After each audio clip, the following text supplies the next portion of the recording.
গতকাল আমি এইখানটা দেখিয়েছিলাম, এই তরমুজটা আর এই ছোট্ট তরমুজটা দেখিয়েছিলাম, এবং এইখানে যেটা আছে সেটাও দেখিয়েছিলাম। কিন্তু এই তরমুজটা দেখুন একদিনে কতটা বড় হয়েছে। নমস্কার, আমি শুক্লা। আপনারা দেখছেন আমার ছোট্ট ছাদ বাগান। যে ছাদ বাগানে আমি ফল ফুল সবজি করতে খুব ভালোবাসি, এবং এই ছাদ বাগান কিন্তু আমাকে অনেক কিছু দেয়, যেখান থেকে আমি অনেক শান্তিও পাই। আমার সংসারের রান্নাঘরের চাহিদা মেটে, অনেক কিছু হয়। খুব ইচ্ছে করলো একটা গাছ থেকে লেবু পারবো, একটা লেবু চট করে পেরে নিলাম, পেরে নিয়ে ভাতের পাতে খেলাম। এই জিনিসগুলো ছাদ বাগান না হলে কখনোই সম্ভব নয়। গতকাল বিকেলে বেশ কিছু কাজ করেছি। তার ভেতর এই যে এই করলা গাছে বেশ কিছুটা মাটি দিয়েছি, অনেকগুলো গাছেই মাটি এরকম দিয়েছি। চলুন দেখাই। এই যে এই গাছটায় মাটি দিয়েছি, এটা ওই এই যে গোড়াটা, এটাই তরমুজ গাছের গোড়া। এই তরমুজ গাছের গোড়াতেও বেশ খানিকটা মাটি দিয়েছি। অনেক সময় মাটিগুলো এত চেপে যায়, তখন না খুঁড়ে ওর ওপর দিয়ে একটু মাটি যদি চাপা দেওয়া যায়, মানে সারযুক্ত বলতে একটু গোবর সার মেশানো আছে, ওই মাটি আমি দিয়েছি।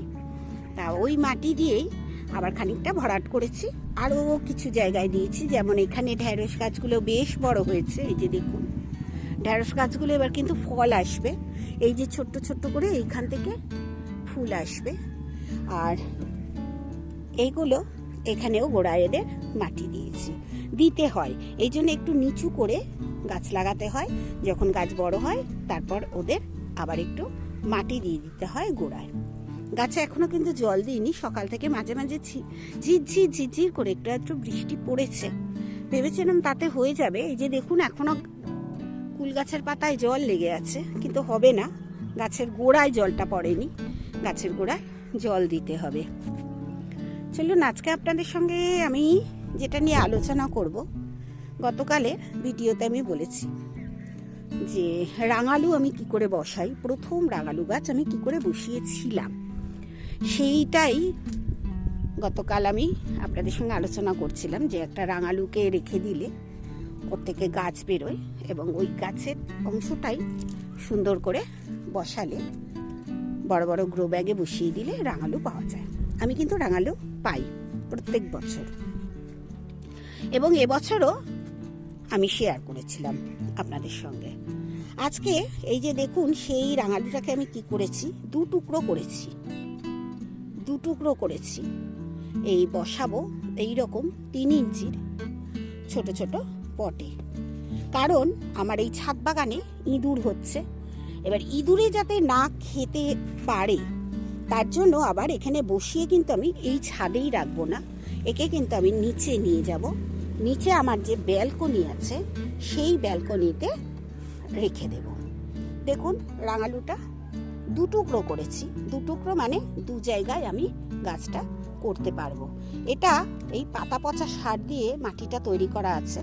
পাতা পচা সার আছে, বালি আছে, আর কোকোপিট আছে, আর মাটি আছে। এই দিয়ে এই জিনিসটা আমি তৈরি করেছি। এই যে বসিয়ে দিলাম, ঠিক এইভাবেই থাকবে এটা। এখানে রাখবো না, আবার বলছি, ইঁদুরের ভয় রাখবো না। আর এই হচ্ছে বসানোর কায়দা। এইভাবে সাধারণভাবে যদি আপনি বসাতে পারেন, তাহলেই কিন্তু আপনি পাবেন রাঙালু। আর এখান থেকে যখন বেশ বড় গাছ হয়ে যাবে, তখন আমি এই জিনিসটাকে নিয়ে আমি বড় গ্রো ব্যাগে বসিয়ে দেওয়ার চেষ্টা করব। এই যে খুব সহজভাবে এইভাবে বসে গেল। এইটাকে নিয়ে আমি চলে যাব আমার ঘরের যে ব্যালকনি আছে, সেখানে রাখবো। এখানে রাখলেই ইঁদুরে খেয়ে নেবে। রাঙালু গাছ লাগানো দেখালাম, আর আপনারা তাহলে এরমভাবে রাঙালু গাছ লাগাতে পারেন আপনাদের ছাদ বাগানে। চলুন আমার অন্যান্য গাছগুলো একটু আপনাদের দেখিয়ে দিই। জবাটা দেখুন কি সুন্দর ফুটছে। এখন তো খুব একটা রোদ্দুরের তাপ নেই, তাপ আছে তবে সেই রকম তাপ নেই।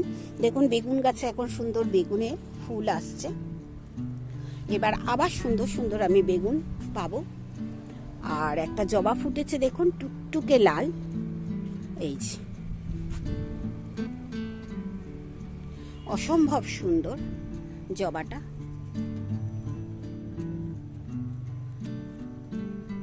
এইরকম যদি কালারের গাছে ফুল হয় না, অদ্ভুত লাগে। এইটাই হচ্ছে ছাদ বাগান করা। এবং আমি আবার ছাদ বাগান থেকে এইরকম ফুল তুলতে খুব একটা ভালোবাসি না। আমার ছাদ বাগান থেকে ফুল খুব কম তোলা হয়। খুব প্রয়োজন না হলে আমি ছাদ বাগান থেকে ফুল টুল তুলি না। আমার মনে হয় গাছের ফুল গাছে থাকাই খুব প্রয়োজন। আর ওরাও চায় ওদের ফুলটা ওদের সঙ্গেই থাকুক, যতক্ষণ ফুলটা ভালো থাকে। এই দেখুন বেগুন গাছগুলো সব ফুল এসে গেছে। আমি জানতাম এরকম ফুল আসবে, শুধু বৃষ্টির অপেক্ষা ছিল। আর বৃষ্টির অপেক্ষা করতে করতেই বৃষ্টিও হচ্ছে। তবে সেইভাবে কিন্তু বৃষ্টি এখনো শুরু হয়নি। শুরু হলে তাহলে আর ছাদে আসতেও হবে না, আর জল দিতেও হবে না। কিন্তু এখন আমাদের জল দিতে হচ্ছে, ছাদে গাছে জল দিতে হচ্ছে। আর এখনো কিন্তু মিলিবাগ আমাদের তাড়া করে বেড়াচ্ছে। এই যে দেখুন মিলিবাগ হয়েছে আবার এই গাছটা। এই যে যতক্ষণ না খুব বৃষ্টি পড়বে এ কিছুতেই যাবে না। আর বোগেনভিলাগুলো দেখুন কত সুন্দর হয়েছে। গাছটা ফুলের ভারে ভেঙে গেছিল, আমি আবার সেটাকে কালকে ঠিক করেছি। খুব সুন্দর লাগে আমার বোগেনভিলা। দেখুন এটা খামারগাছি থেকে 60 টাকায় কিনেছিলাম, মাত্র 60 টাকায়। আর এই গাছটা কিনেছিলাম আমি কৌশিকের কাছে সাহা নার্সারিতে 30 টাকায়। এতটাই কম, অনেকেই ভাবতেই পারবেন না। আমি সাহা নার্সারি থেকে এই গাছটা কিন্তু কিনেছিলাম 30 টাকায়। এটা ডাবল কালার হয়, সাদাও হয়, এইরকম রঙও হয়, আবার হালকা সাদা এবং এরকম পিঙ্ক কালার মিশিয়েও হয়। অদ্ভুত সুন্দর কালার। এটা দেখুন কি সুন্দর রংটা আসছে। বিভিন্ন কালারের আমার কাছে আছে। এই যে এখানে আর একটা আছে, এটা হবে একদম অরেঞ্জ। আর ওইটা একটু হলুদ হলুদ টাইপের। আবার এখানে আছে একটা থোকা। এরকম অনেক রয়েছে। এগুলো কিন্তু বেশিরভাগটা আবার ডাল কাটিং করেও আমি করেছি। আর এইখানে ফুটেছে জুঁই, যেটা আমার খুব প্রিয় ফুল। জুঁই কার কার প্রিয় ফুল জুঁই বলবেন, শেয়ার করবেন আমার সঙ্গে। ভীষণ সুন্দর গন্ধ। আর আমরা সবাই চাই আমাদের ছাদ বাগানে একটা করে জুঁই ফুলের গাছ থাক। বেল ফুল গাছ একবার তো ফুল দিয়ে দিয়েছে, দুবারও ফুল দিয়ে দিয়েছে, আবার 3বারের বার দেখুন আবার কুঁড়ি আসছে। এই যে এখানে আছে। আর এটাও কিন্তু এক ধরনের জুঁই। খুব সুন্দর গন্ধ, খুব ছোট্ট ছোট্ট ফুল হয় কিন্তু ভীষণ সুন্দর গন্ধ। এগুলো আমি কিশোলয় নার্সারি থেকে কালেক্ট করেছিলাম। তাও হয়ে গেছে অনেক দিন, 4-5 বছর হয়ে গেছে। এই দেখুন কে ঝুলছে। এইসব নিয়েই আমার ছাদ বাগান। আর এই ছাদ বাগান আমার অনেক প্রিয়। আশা করি আপনাদেরও ভালো লাগে আমার ছাদ বাগানের ভিডিও দেখতে। ছাদ বাগানে সবসময় কিছু না কিছু কাজ আমাদের করতেই হয় প্রত্যেক দিন। যদি আমাদের সম্ভব নাও হয় প্রত্যেক দিন কাজ করা, কিছু কাজ করা উচিত।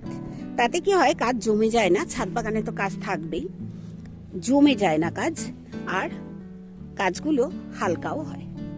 এই যে জবা গাছটা দেখছেন, এখন দেখছেন তো কুড়ি নেই। এই গাছটাকে কিন্তু আমি এইখান থেকে কাটবো এবং এটাকে কিন্তু আমি চারা বানাবো। এর ফুলটা খুব বড় বড় পিঙ্ক কালারের হয়, সারদা জবা এরকম একটা কিছু একটা বলে এই জবাটাকে। তা ওই জবাটার ডাল কাটিং করে আমি চারা বানাবো, ইচ্ছে আছে।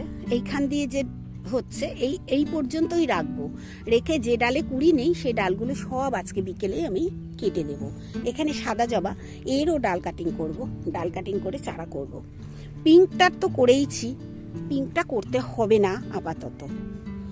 বেশ কিছু জবা আছে আমার, দেশি জবা বেশি।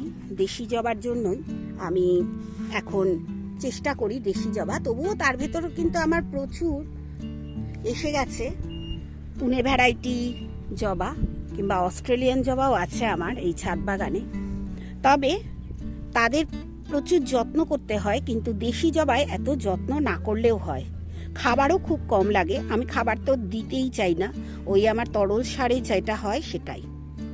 তরল সারও এই যে বৃষ্টি হচ্ছে না, মাঝে মাঝে টুকটুক করে হচ্ছে, যখন গাছে জল দেবেন তরল সার কিন্তু এই সময় দেওয়া যাবে।